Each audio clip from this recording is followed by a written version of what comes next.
आपको पता है कि इंसान एक्सक्यूज़ के पीछे छुपता है, ठीक है।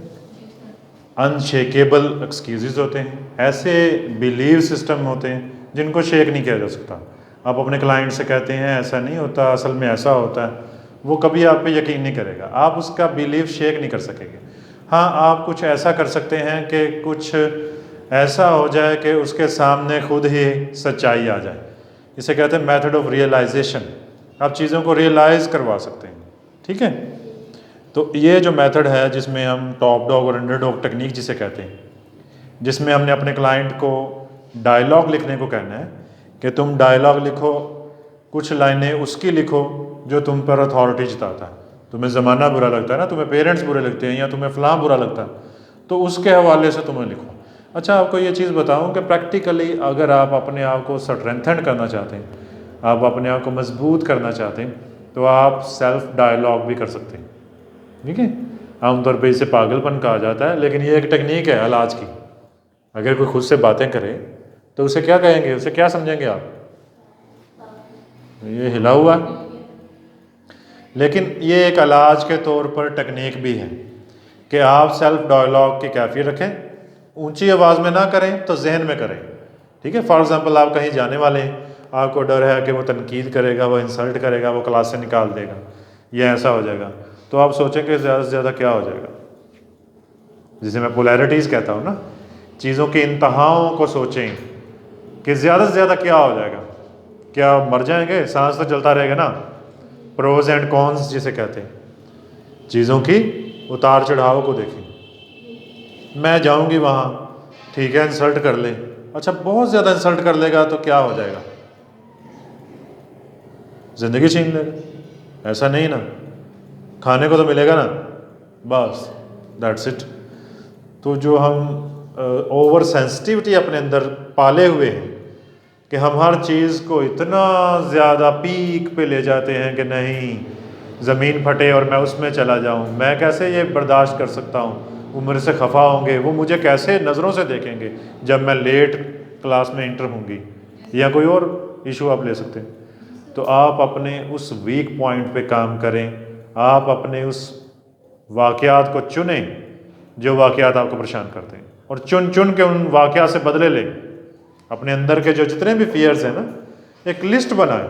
नेक्स्ट टेक्निक है वो है एम्प्टी चेयर टेक्निक।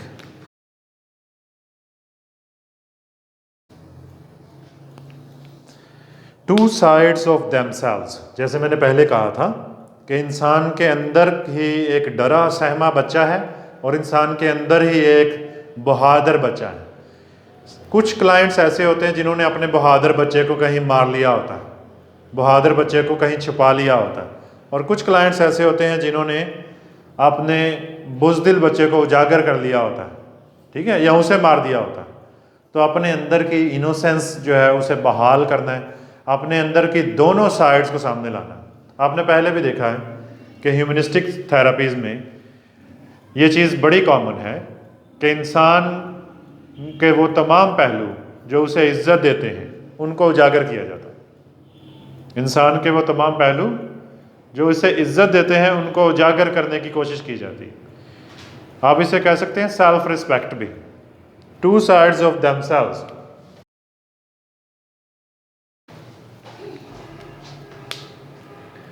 इंसान के अंदर के दो अतराफ आमने सामने हमने करने हैं, सही है। पहले इसे थोड़ा सा हम देख लेते हैं कि ये कैसे काम करेगी टेक्निक। एम्प्टी चेयर टेक्निक में हम अपने क्लाइंट को एक खाली कुर्सी के सामने बैठा देंगे, हमें उसे टारगेट देना होगा। हमने क्लिनिकल इंटरव्यू के दौरान उसकी तमाम चीज़ों को नोट किया होता है कि कौन सी चीज़ें हैं जो इसकी ज़िंदगी में मसाइल का दर्जा रखती है या फिर साइकोलॉजिकल फंक्शनिंग को डिस्टर्ब किए हुए, हमने वो तमाम चीज़ें उससे करवानी हैं। एम्प्टी चेयर टेक्निक से हम क्या करवाएंगे, उसका कॉन्फिडेंस बहाल करेंगे। उसे कहेंगे कि तुम फॉर एग्जांपल तुमने प्रेजेंटेशन देनी है या तुमने कहीं जाना है जॉब इंटरव्यू के लिए, तो तुम सोचो कि ये जो खाली चेयर है यहाँ पे तुम्हारा बॉस बैठा हुआ है या वो शख्स बैठा है जिससे तुमने हम कलाम होना है जाके, और तुम उससे बात करो। बहुत से क्लाइंट ऐसे होते हैं जो शिकायत करते हैं कि मैं दूसरों के सामने बोल नहीं सकूँगा, मैं फ़लाँ को जाके प्रपोज़ करने वाला हूँ, मैंने कैसे बात करनी उससे, मुझे रिजेक्ट कर देगा, मैं फ़लाँ से कैसे कोई चीज़ मांगूंगा या फ़लाँ को कैसे मैं इनकार करूँ। ये वो तमाम पहलू हैं, हमने वो ये चीज़ें करवानी है उससे एम्प्टी चेयर टेक्निक के थ्रू कि ये खाली चेयर है, असल में ये खाली चेयर है, लेकिन तुम इसे खाली मत जानो, तुम इससे बात करो जैसे तुम फ़लाँ से बात कर रहे हो। फॉर एग्ज़ाम्पल एक क्लाइंट आपके पास आया, वो अपने पेरेंट्स से डरता है, पेरेंट्स बहुत ज़्यादा बॉसी बिहेव करते हैं, हुक्म जमाते हैं, तो हम उसे कहेंगे कि ये चेयर पड़ी है, इस पर बैठे हैं तुम्हारे वालिद साहब या वालदा, तो तुम बताओ कैसे उनके साथ रिएक्ट करोगे। तो वो पहले तो इमेजिन नहीं कर पाएगा, वो कहेगा ये तो खाली चेयर है। हम उसे कहेंगे बस तुम कह दो, अपने दिल की बात सारी कह दो, एक दफ़ा कहेगा, 2 दफ़ा कहेगा, 3 दफ़ा कहेगा, चौथी दफ़ा उसमें वो स्पिरिट, वो अज़म पैदा हो जाएगा कि वो चेयर अगर खाली ना भी हो तो वो कहने की सलाहियत रखना शुरू कर देगा। क्या आपको टेक्निक समझ आई? Counselling intention to address conflict और रिलेशनशिप इश्यूज़, ये वो काउंसलिंग इंटेंशन है जो काफ़ी सारे कॉन्फ्लिक्ट्स को, पेचीदगियों को और रिलेशनशिप इश्यूज़ को रिजॉल्व करने के काम आती है फॉर द क्लाइंट के। To stimulate thinking and to highlight emotions and attitude, ये उसके जो जहन के वो पहलू हैं जिनको वो हाईलाइट नहीं कर सकता, हाईलाइट उनको हाईलाइट करने में मदद देती है। ये उसके वो इमोशंस जो या वो एटीट्यूड जो अधूरे रह गए हैं, जो वो नहीं पूरे कर सकता, उनको पूरे करने का एक मौका फराहम करती है। मसलन आपका क्लाइंट जो है वो बड़ा पड़ा है, ठीक है, उसे अपने हस्बैंड से या अपनी वाइफ से शिकायत है काफ़ी सारी, तो आपके साथ उसने डिस्कस किया सारा कुछ, तो आप आज उसे मौका दे रहे हैं, आप उसे कह रहे हैं कि तुम्हारे पास आज सुनहरी मौका है, ये जो चेयर है इस पे वो बैठा हुआ, मुंह पे मारो उसके सारी चीज़ें, ये कह दो उसे चेयर खाली होगी, लेकिन वो सोचेगा चेयर तो खाली है, मैं किससे कहूँ। हम उसे कहेंगे कि तुम एक दफ़ा कह के तो देखो, ठीक है, इससे आउटलेट ऑफ इमोशंस होगा, उसके अंदर जो चीज़ें जमी हुई हैं, मुंजमद हैं, वो कैथारसिस के तौर पे बाहर निकलेंगी। एक मूवी है बॉलीवुड की, जब वी मेट, उसमें जो हीरो है वो भी अपसेट है काफ़ी सारी चीज़ों को लेकर, रिलेशनशिप इश्यूज़ को लेके, उसकी वालदा जो है उसका कोई इशू है, वो किसी के साथ भाग गई थी या क्या उसका मामला था, और वो बेटा जिसको पता चल गया ये चीज़, सोसाइटी ज़ाहिर है ब्लेम करती है या उसे उस नज़र से देखती है कि ये उसका बेटा नहीं है जो ऐसे ऐसे, तो वो इस अफसरदगी के साथ फीलिंग ऑफ रिजेक्शन लेके, ठीक है, अपने महबूबा से वो फिर रहा होता है। और एक और लड़की है, वो भी इसी कैफियत से गुजर रही है, तो वो दोनों किसी पॉइंट पे मिल जाते हैं एक दूसरे के साथ, एक दूसरे को वो हेल्प आउट करते हैं। मैं आपको कुछ सीन बताता हूँ। जो हीरो है उसके पास एक पिक्चर है जिसे वो देखता रहता है, सोचता रहता है, ठीक है, तो उसे कहा जाता है कि इसको जला दो, अभी मेरे सामने जलाओ इसे, तुम अच्छा फील करोगे। वो तस्वीर ही उसकी कमज़ोरी ना, उसे देखना, चुप चुप के निकालना, फिर छुपा लेना, उसे जला के ख़त्म कर दो, राख बहा दो। और वो जो हीरो है वो उसको कहता है, हीरोइन को, कि तुम अभी कॉल करो, उसे गालियाँ दो। आपने देखी है, जितनी गालियाँ तुम्हें आती हैं उसे दो, हालांकि वो तो उससे बहुत ज़्यादा मोहब्बत करती हैं, वो उसे छोड़ना ही नहीं चाहती, लेकिन ऐसा करने से उसका मन हल्का होता है। अब देखें कि जो कोई भी मूवी है, कोई भी ड्रामा है जिसमें इमोशनल एलिमेंट को इन्वॉल्व कर दिया जाता है, इमोशंस पे चोट की जाती है, वो हिट हो जाता है, ठीक है। इमोशंस जो हैं वो यूनिवर्सल थिंग है, हम सब में एहसासात हैं, हम भरे पड़े हैं, हम एहसासात से गूंदे गए, ख़वातीन तो कुछ ज़्यादा ही एहसासात से गूंदी गई, ठीक है। तो उनके एहसासात मजरूह हो जाएं तो वो कैसे सही तरीके से यहाँ पे ज़िंदगी गुजार सकती। तो उनको मजबूत करना होगा अपने आप को कि वो अपने एहसासात को इतना नाजुक ना बनाएं कि वो किसी के भी हाथों खिलौना बन जाए। रोल प्लेइंग टेक्निक, ये जो टेक्निक है इसमें एक रोल प्ले करवाया जाता है कि खाली कुर्सी के सामने तुम्हें बैठना है, involving the client and N imaginary person in the empty chair is presented. कहा जाता है कि इमेजिन करो इस चेयर पे फ़लाँ फ़लाँ शख्स बैठा हुआ, और तुम्हारे सामने है, जो तुम्हारे गिले शिकवे हैं आज कह डालो इसे। The client sits opposite the empty chair when speaking to the imaginary person. Client उस चेयर के बिल्कुल सामने बैठता है, खाली चेयर के बिल्कुल सामने बैठता है। The client plays his her role and the role of an imaginary person और पार्टनर। क्लाइंट खुद ही अपना रोल भी प्ले करता है और कभी उसे खाली चेयर वाले का भी रोल प्ले करवाना होता है कि उसने ये कहा। ठीक है, आप देखें अपनी ज़िंदगी में आप क्या करते हैं, आप कहते हैं मैं ये कहूँगा तो वो आगे से ये कहेगा मुझे, फिर मैं क्या करूँगी, तो वो जो आगे से ये कहेगा वो भी आपने कहना है। टू साइड्स ऑफ दमसेल्व्स, ये क्लाइंट की दोनों साइड्स होंगी जो उसके अंदर ख्याल चल रहा है। एक उसका अपना मौक़िफ़, एक वो सोसाइटी का मौक़िफ़ कि अच्छा उसने अगर ये देख लिया तो क्या सोचेगा, ये कर दिया तो क्या सोचेगा। वो मौक़िफ़ भी खुद देना है।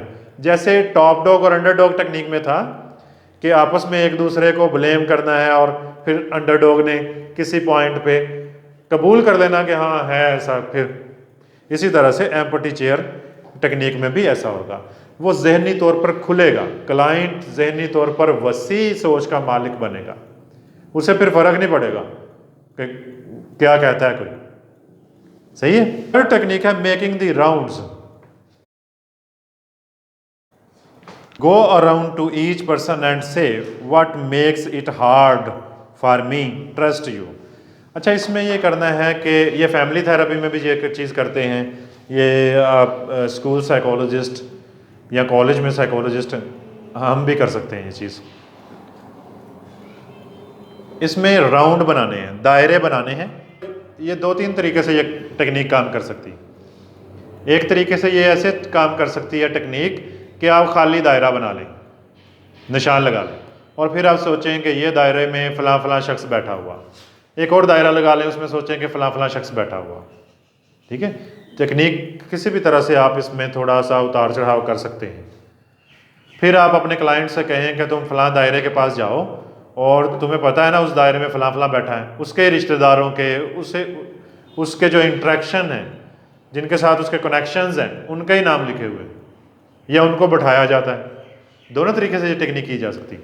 और कहा जाएगा कि तुम जाके दायरे के पास उस शख्स के पीछे खड़े होके या उस नाम के पास खड़े होके उसके साथ जो गिला है वो कर सकते हो। Go around to each person and say what makes it hard for me trust you. जाओ उस शख्स के पीछे खड़े होके उसे बता दो आज। एक खेल ही खेल में वो जो अंदर जो जमा होती बातें वो कहलवा दी जाती। ठीक है, कहलवा दो आज के तुम्हें उस पर ट्रस्ट करने में कौन सी चीज़ माने है, कौन सी चीज़ रोकती है। अगर वो ये चीज़ बदल ले तो फिर मैं उसे अच्छा समझूंगी या उस पर ट्रस्ट करूँगी। ऐसा करने से क्या होगा, अगर वो सुन भी ले, अगर वो ना भी सुने, तो इंसान के अंदर जो जंग जमा हुआ है ना वो निकलेगा। इंसान को पता ही नहीं होता वो किन चीज़ों से परेशान है, क्योंकि वो परेशानी उसके अनकॉन्शियस में होती, अनकॉन्शियस के वाक़यात में होती। ऐसा करने से उसका अनकॉन्शियस बाहर आएगा। Counselling intention to provide a structured opportunity to relive difficult feelings और थॉट्स। ये ऐसी काउंसलिंग इंटेंशन है, ये एक ऐसी रहनुमाई की टेक्निक है जो फ़र्द को मौका देती है कि वो अपनी वो डिफ़िकल्ट सिचुएशंस, फीलिंग्स, एहसासात जो वो कभी बयान नहीं कर सकता, आज वो बयान कर दे, हम उसे सहारा देंगे। In this exercise a person goes around the group. इस एक्सरसाइज में, इस मशक में एक फ़र्द जाएगा एक ग्रुप के पास एंड से समथिंग, और कुछ कहेगा दैट इज़ डिफ़िकल्ट टू से। वो चीज़ कह देगा जो उसे कहना मुश्किल है, जो वो कभी कह नहीं सकता। मुझे तुमसे नफ़रत है, मुझे तुमसे मोहब्बत है, ठीक है, मैं तुम पे ट्रस्ट नहीं करती, तुमने फ़लाँ फ़लाँ काम किया था, उसके बाद से तुम मेरे दिल से उतर गए हो, मुझे गिला है आपसे। वो तमाम तर चीज़ें वो कह देगा जो वो रखी हुई हैं। For example, one member might have mentioned that, जैसे कि मिसाल के तौर पर एक ग्रुप मेंबर उठा और उसने मेंशन किया, she does not trust the other group members enough to risk any self disclosure, कि ये जो है लड़की ये रिस्क नहीं उठाती कि ये कुछ कह सके, ये किसी ग्रुप मेंबर पे ट्रस्ट नहीं करती कि ये अपना आप डिस्क्लोज कर सके सामने। She may be given the opportunity to go, हो सकता है हम ऐसे बंदे को या बंदी को एक मौका दें कि जाओ go around the group and से टू ईच मेंबर, और हर मेंबर से कहो I don't trust you because, मैं तुम पे ट्रस्ट इस वजह से नहीं करती क्योंकि फला फला फला फला, जो भी बात है। एक क्लाइंट है, उसे मुश्किल पेश आती है, अक्सर मेरे पास ऐसे केसेस भी आ जाते हैं जिसमें फ्रेंड्स का इशू होता है, 3-4 फ्रेंड्स का ग्रुप है और तीनों चारों ही मेरे से रब्ता करके मैं ऐसे सर वो तो ऐसे, मैं ऐसे सर वो तो ऐसे। तो ऐसे में हम क्या करते हैं, हम उनको बैठा लेते हैं इकट्ठा और उनके जो मुश्तरका इश्यूज़ हैं उनको डिस्कस करते हैं। तो ये टेक्निक भी इस्तेमाल कर सकते हैं, ठीक है। हमें लग रहा है कि इनमें ये लड़की जो है ये ट्रस्ट नहीं करती दूसरी लड़कियों पे, तो हम उसे मौका देंगे कि तुम क्यों नहीं ट्रस्ट करती, आज कह दो, इतनी जुर्रत करो कि इनके मुंह पे कहने वाली बनो। और जब कह देगी तब वो ग्रुप वाले भी ठंडे पड़ जाएंगे और वो इशू रिजॉल्व होने के करीब आ जाएगा। कैथारसिस तो होगा ना, वो जो अंदर ही अंदर एक जमा हो रहा है गुबार। The purpose of the exercise is to give participants the experience of confronting a given fear. उनका जो खौफ है कि मैं कैसे कहूँ उसे, ठीक है। किसी को अपने हस्बैंड से कोई इशू है और वो डरती कहती भी नहीं है कि ये इशू है, या किसी को अपनी वाइफ से मिसेस से इशू है और वो डरता बेचारा अजहार ही नहीं कर पाता, ये इशू है, तो उसे हम ऐसी ग्रैंड अपॉर्चुनिटी देंगे। Confronting a given fear and concretely stating that fear in the group, वो एक्चुअल जो थिंकिंग है वो सारी की सारी कह देगी। नेक्स्ट टेक्निक है एग्जैजरेशन एक्सरसाइज। एग्जैजरेशन क्या होती है? मुबालगा आराई को एग्जैजरेशन कहते हैं। मुबालगा आराई, एक फ़र्द जो है वो बड़ा मैनरिज्म का कायल है, बड़े उसमें अच्छे मैनर्स हैं, बड़ा दबा रहता है, बहुत ही समझदारी से चलता है। ऐसे जो शख्स हैं उनको जहनी मसाइल ज़्यादा होते हैं। ज़रा सोचें, उसके मैनर्स कहते हैं कि खिड़की ऐसे खुली नहीं छोड़नी चाहिए, मट्टी आ जाएगी। उसके मैनर्स कहते हैं दरवाज़ा ऐसे बंद कर देना चाहिए, खोलना चाहिए। उसके मैनर्स कहते हैं शूज़ पॉलिश होने चाहिए, जो बिस्तर के सरहाने हैं, तकिए हैं, वो बिल्कुल एक ऑर्डर में होने चाहिए, मैली नहीं होनी चाहिए चादर, ठीक है। ये उसके मैनर्स हैं। और फिर उसके मैनर्स उसे दुख पहुंचाते हैं क्योंकि बार बार शूज़ पे मट्टी पड़ेगी, बार बार बिस्तर जो है वो इधर उधर होगा, टावल हस्बैंड साहब बार बार गलत जगह रखेंगे, ठीक है। तो ऐसे आपके मैनर्स आपके अंदर जलन पैदा करेंगे, ये मेरे साथ क्या हो रहा है, मैं कहाँ आ गई, ये कैसे लोग हैं। अगर आप थोड़ा एडजस्ट करें, आप अपने मैनर्स पे काबू डाल लें कि मैं इन चीज़ों से नहीं घबराऊंगी, आप 5 सेकंड के लिए काबू डालना सीखें। 5 सेकंड, वो 5 सेकंड जिन 5 सेकंड के दौरान आपको थॉट आ रहा होता है कि फटाफट इसको साफ कर दो, ये चीज़ ऐसे है, मुझे ऐसे बर्दाश्त नहीं, यहाँ पे ये चीज़ पड़ी है, इसे उठा लो। आप उस पर आप सोचें इट्स ओके, मैं अपने आप पे जबर करूँगी, मैं इसे बर्दाश्त करूँ। हालांकि ये चीज़ यहाँ अच्छी नहीं लग रही, ये तकिया इस तरफ को हो गया, ऐसे अच्छा नहीं लग रहा, लेकिन मैं इसे बर्दाश्त करूँगी। आज इस तरह कोई तकिया रहे, ठीक है। जो सिस्टम हम जनरेट कर लेते हैं ना कि ऐसा ऐसा होगा तो फिर ही मैं सुकून की सांस लूँगी, वरना मैं मैनिपुलेटिव झगड़ा करूँगी, बोलूँगी, नुक्ताचीनी करूँगी।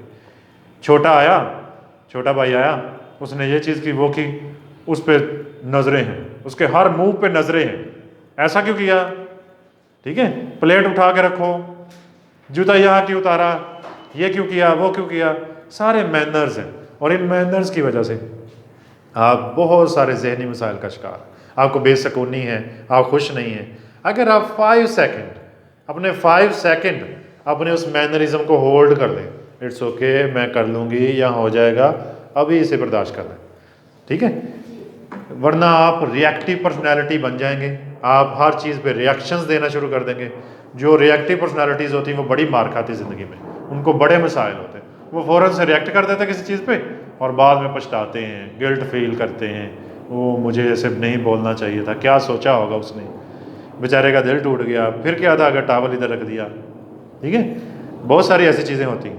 एग्जैजरेट जेस्चर और movement which usually intensified the feelings attached to the behavior and makes the inner meaning clearer, ठीक है। आप उन चीज़ों को एग्जैजरेट करोगे, मुबालगा आराई से करो, आप अपने उन जेस्चर्स को मुबालगा आराई से पेश करोगे, वो चीज़ें, वो फीलिंग्स जो आपको तंग कर रही हैं, आपको दिल कर रहा है आपके हाथ धुले होने चाहिए, आप इसे और ज़्यादा करेंगे। समझ गए बात? जैसे एंटी सजेशन टेक्निक थी, वैसे ही है ये भी। आपको बोलने की आदत है, आप और बोलेंगे। साइकोलॉजिस्ट ऐसे में कहेगा कि चलो तू पूरा कर ले अपना, मेरी खैर है, ठीक है, मौका देगा आपको। फिर आप थोड़ा सा बोल के फिर खुद ही सोचेंगे अच्छा सॉरी मैंने ऐसा नहीं करना। बहुत सारी और भी एक्सरसाइजेज होती हैं। मेरा एक क्लाइंट था ड्रग एडिक्शन का, उसको एक आंख बंद करने की आदत थी, उसे पता ही नहीं चलता था, हर बात पे वो हंसते हुए भी एक आंख बंद कर देता था, बात करते भी एक आंख बंद कर देता। ये बड़ी ऑकवर्ड सी एक आदत है। मैंने उसे एक चीज़ से ये चीज़ उसकी ख़त्म की। मैंने उसे एक टेक्निक दी, मैंने कहा कि जब भी तो आप ये करोगे तो आपने 10 दफ़ा और ऐसा करना। जब भी आपसे ऐसा हो जाए तो आपको जुर्माना क्या है, 10 दफ़ा ऐसे ऐसे करना है जैसे तुम करते हो। तो जब भी मेरी सेशन के दौरान वो बेचारे से ऐसा कुछ हो जाता था, फिर वो खुद ही कहता था ओहो सॉरी। सॉरी से काम नहीं चलेगा, 10 दफ़ा, 1 दफ़ा हो गया, 2 दफ़ा हो गया, 3 दफ़ा हो गया, ठीक है। ऐसा करने से 4-6 दिनों में उसकी ये हैबिट ख़त्म होगी, ख़त्म होगी। आप सोच सकते हैं ऐसा कैसे हो सकता है? आप करके देखें। एक खातून की मुझे कॉल आई, उन्होंने कहा कि मैं चीज़ें रख के भूल जाती हूँ, अक्सर मैं पैसे रख के भूल जाती हूँ, मेरी याददाश्त पता नहीं ख़राब हो रही है, ये क्या मामला है। उनका छोटा बेबी भी था, मुझे पता था। तो मैंने कहा आप यूजुअली पैसे कहाँ रखती हैं? उन्होंने कहा कि मैं किताबों में पैसे रखती हूँ ज़्यादातर, लेकिन मुझे पता नहीं चलता मैंने किताब के अंदर रखे हैं, किताब के नीचे, इतनी तो किताबें होती हैं, कभी कंप्यूटर के नीचे रखें, कहाँ रखें, मुझे समझ नहीं आती। तो ऐसी छोटी छोटी उलझनें मुझे रहती हैं। तो मैंने कहा जब भी आप पैसे रखना चाहें, कहीं छुपाना चाहें चीज़, जब भी चीज़ों को रखें तो वो जो आपका बच्चा है ना, आप उसका मुंह साफ़ करने के लिए कोई रुमाल तो पास रखती होंगी, ठीक है। उसने कहा हाँ जी रुमाल होता है। मैंने कहा वो रुमाल आपके शोल्डर पे होना चाहिए जब भी आप रखें।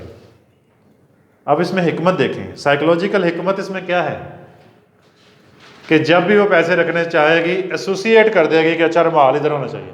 उस एसोसिएशन के चक्कर में वो कभी नहीं भूलेगी कि ये मैंने रुमाल मैं सॉरी पैसे मैंने कहाँ रखे थे। सही हो गया। और उसने मुझे कुछ दिनों बाद कॉल किया, उसने कहा मामला सारा ज़बरदस्त हो गया, मेरा तो इतना बड़ा इशू था ये तो। एक आपको और अंदर की बात बताऊं, जितना आप किसी को गधा गाड़ी में डालोगे ना, उतना उसका बिलीव सिस्टम ज़्यादा काम करेगा। आप किसी बाबा जी के पास जाएं दम दरूद वाले, तवीज़ धागा करवाने, वो क्या कहेगा, इसे चांदी के वर्क में फलां करके तो फिर पहनना है, इसे फलां नहर में गिराना, देखना है कोई देख ना ले, ठीक है, इस तवीज़ से नहाना है, गर्म पानी ज़्यादा ना हो, ठंडा ना हो, फलां ना हो, ये ना हो वो, एहतियाती तदाबीर। जब बंदा जकड़ा पड़ा होता है ना, अच्छा ऐसा नहीं, उसने कहा था ऐसा, ठीक है, और जब आराम ना आए तो फ़ौरन ही बाबा जी ने कह देना अच्छा तेरे को कोई गलती होगी वरना ये तवीज़ तो बड़ा कम था सी, ठीक है। तो जितना गदा गेड़ी में आप डालेंगे उतना ही उसका बिलीव, क्योंकि हमारा इलाज हम खुद कर रहे होते हैं अपने बिलीव्स के पीछे चल के। तो बिलीव्स किसके कंट्रोल में? बिलीव्स अगर आपके अपने कंट्रोल में, अपना रिमोट कंट्रोल अगर आपके अपने कंट्रोल में आ गया तो फिर मसला ही कोई नहीं, ठीक हो गया।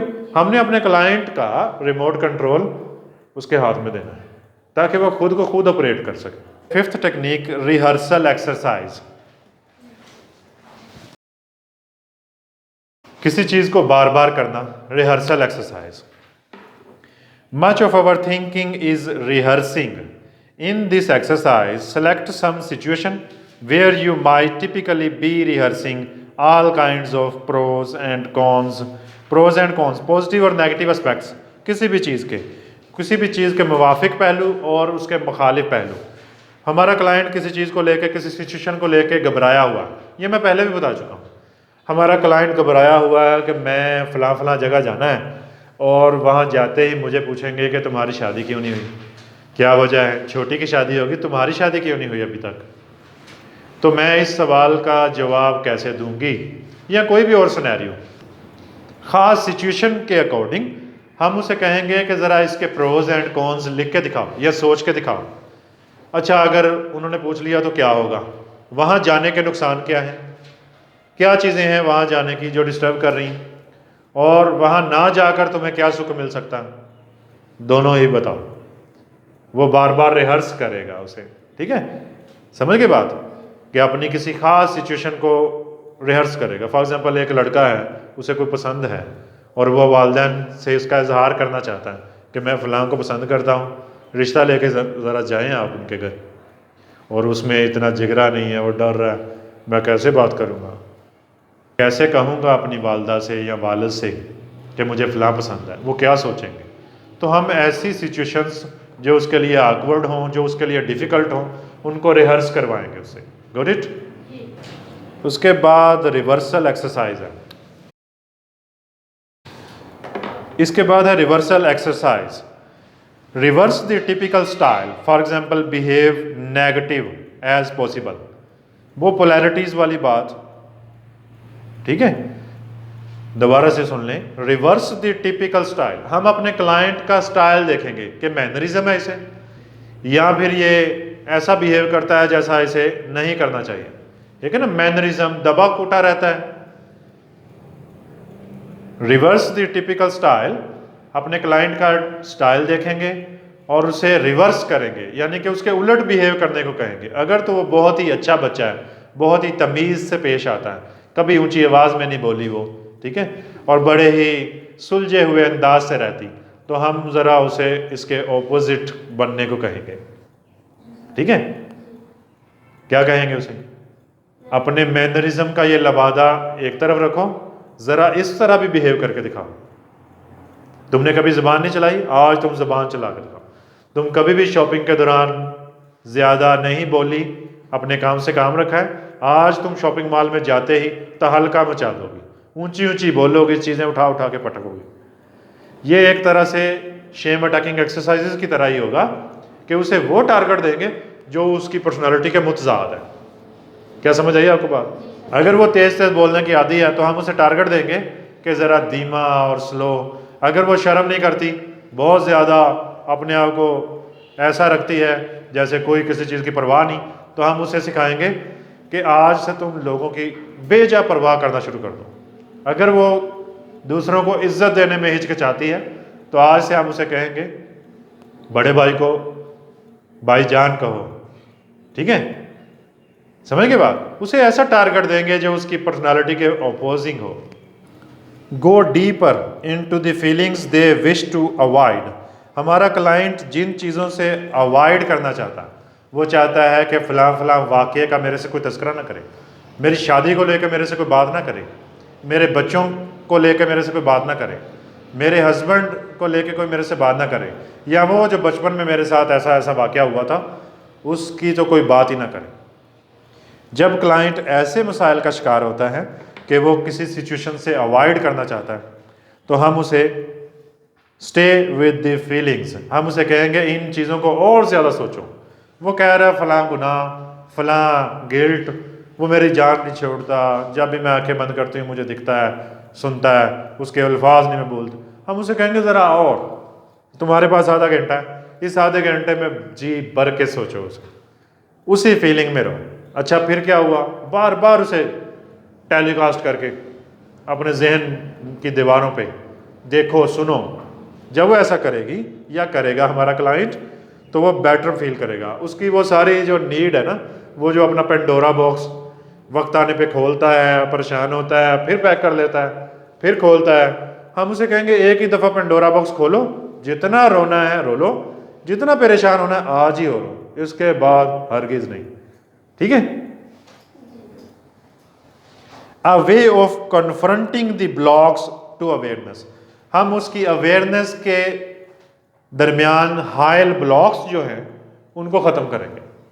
जो खुद की आगाही में रुकावट कर रही चीज़ें वो उसे आगाह करेंगे, रियलाइज़ करवाएंगे। ज़्यादातर नेगेटिव बिहेव करने को कहेंगे ताकि उसकी पर्सनालिटी के दोनों तीनों साइड्स जो हैं वो पूरी तरह से कवर हों। नेक्स्ट टेक्निक है staying with the feelings. It is an invitation, ये एक दावतनामे की तरह होगा कि आ बैल मुझे मार, कि अपने मसाइल को और ज़्यादा स्टे विद दैट फीलिंग्स, वो एहसासात, वो यादें, वो चीज़ें जो जान नहीं छोड़ रही, जो तंग कर रही हैं, जो पसंद नहीं है, हम कहेंगे उनको ज़्यादा और ज़्यादा सोचो। उसके बाद नेक्स्ट टेक्निक है gestalt dream work.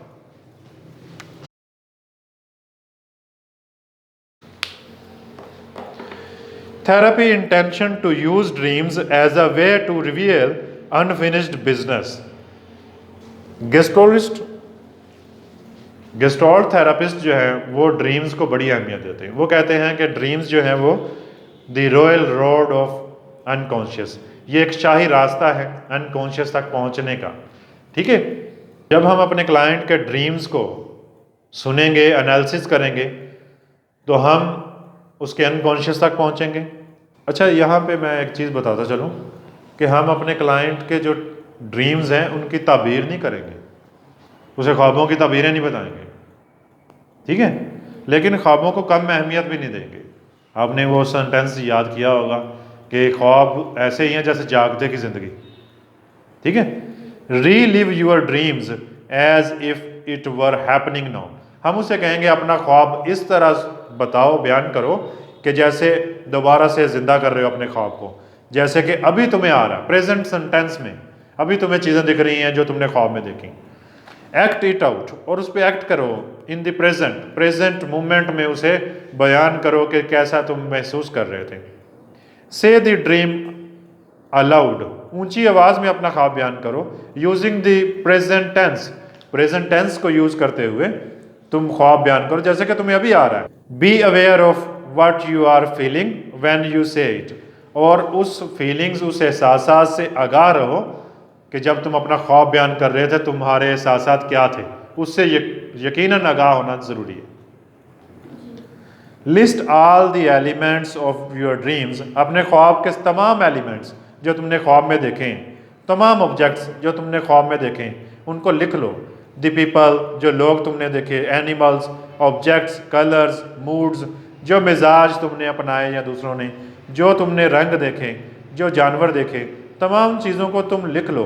Act out each of the element, फिर उस तमाम चीज़ों पे एक्ट करो कि जैसे ही तुमने फला एनिमल देखा तो कैसा महसूस हुआ तुम्हें, वो तमाम तर चीज़ें हमें यहाँ सामने आके बयान करो प्रेजेंट सेंटेंस में। चीज़ें समझ आ रही? Sort your dreams in any way that seems meaningful to, अपने ख्वाबों को इस तरह बयान करो जिस तरह के तुम उसको मानी देना चाहते हो। A dream is a personal letter to yourself, एक ख्वाब किसी भी शख्स का खुद को लिखा जाने वाला खत होता है, यानी कि ख्वाब हमारा खत हमें ही आ रहा है, ठीक है, लेकिन ये ऐसा खत है जो हमारे अनकॉन्शियस की तरफ से हमें आया है, जो चीज़ें हमें नहीं पता। Dreams are windows to the subconscious, ये तहत शऊर की कैफियत का मजमुआ है ड्रीम्स। तहत शऊर क्या होता है? जो शऊर से पीछे हैं और लाशऊर से पहले हैं, यानी कि गुजरे हुए वाक़यात जो याद करने पर याद आते हैं, ना याद करने पर नहीं याद आते। इसके इम्पोर्टेंट पॉइंट्स को अब एक दफ़ा दोबारा से देख लेते हैं। इम्पोर्टेंट पॉइंट्स में नंबर 1 है नोट, इंटरप्रेट और एनालाइज ड्रीम्स। हम अपने क्लाइंट के ख्वाबों को इंटरप्रेट नहीं करेंगे, एनालाइज भी नहीं करेंगे, सिर्फ उसे सुनेंगे ख्वाबों को और उसे कहेंगे कि इनको ऐसे बयान करो जैसे कि तुम्हें अभी आ रहे, प्रेजेंट मोमेंट में आ रहे। Number 2, bring dream back to life, हम उसके ख्वाब को दोबारा से ज़िंदगी में लाएंगे। रीलिव एज दो दे वर हैपनिंग नो, ऐसे कि जैसे ये अभी चीज़ें वकूफ़ पज़ीर हो रही हैं। इस चीज़ की समझ आई आपको? नहीं समझ आई? शाजिया ने कल ख्वाब देखा, हम शाजिया को आज यहाँ खड़ा करेंगे और क्या कहेंगे? अपने ख्वाब को ऐसे बयान करो जैसे तुम्हें अभी, फॉर एग्जांपल शाजिया कह रही है मैं शादी पर गई थी, मुझे लगा कि शादी पर हूँ मैं, फिर ऐसा हुआ। यहाँ पे आके कहेगी मैं शादी पर हूँ, यहाँ पे फ़लाँ चीज़ है, यहाँ पे फ़लाँ चीज़ है, ये मेरी तरफ आ रहा है, ये फ़लाँ है। ऐसे बयान करेगी जैसे अभी के ज़माने में है। नहीं समझ आए? ख्वाब को ऐसे बयान किया जाए कि जैसे वो अभी आ रहा है, प्रेजेंट सेंटेंस में। जैसे किसी को कोई ख्वाब आया कि वो किसी शादी में गया है और उसने वहाँ खाना खाया, तो वो इसे ऐसे नहीं कहेगा खाया गया, बल्कि वो कहेगा मैं एक शादी पर हूँ, मुझे खाना पेश किया जा रहा है, मैं वो खाना खा रहा हूँ। इस तरह से वो बयान करेगा। Dream is acted out in the present to become different parts of the dream. ख्वाब के मुख्तलिफ हिस्सों को एक्ट आउट भी करवाया जाएगा कि जब बताओ कैसे तुम डरी थी, ज़रा बताओ तो सही कैसे। फिर नेक्स्ट पॉइंट है dream serve as an excellent way to discover personality. ये किसी भी ड्रीम्स जो हैं ये एक बहुत ही शानदार तरीका है किसी की पर्सनैलिटी को परखने का, किसी की पर्सनैलिटी को असेस करने का बड़ा शानदार तरीका है कि उसका ख्वाब सुना जाए, देखा जाए कि वो कैसे ख्वाब देखता है। अगर कोई क्लाइंट कहे कि मुझे ख्वाब नहीं याद रहता, no remember, refuse to face what it is at that time, तो उसकी जो इंटरप्रिटेशन, हालांकि हम ख्वाबों की इंटरप्रिटेशन नहीं करेंगे, लेकिन हमारे क्लाइंट की कोई जो जांच हम कर रहे हैं, हम ये समझेंगे अगर हमारा क्लाइंट किसी ख्वाब को बयान करते वक्त कह दे कि मुझे चीज़ें भूल गई हैं या मुझे याद नहीं रहा, तो हम समझेंगे कि अभी के ज़माने में जो इसकी चीज़ें चल रही ना, ये उनको फेस करना नहीं चाहता, अवॉइडेंट पर्सनैलिटी बन रहा है। That's it. कोई सवाल है तो पूछ लें।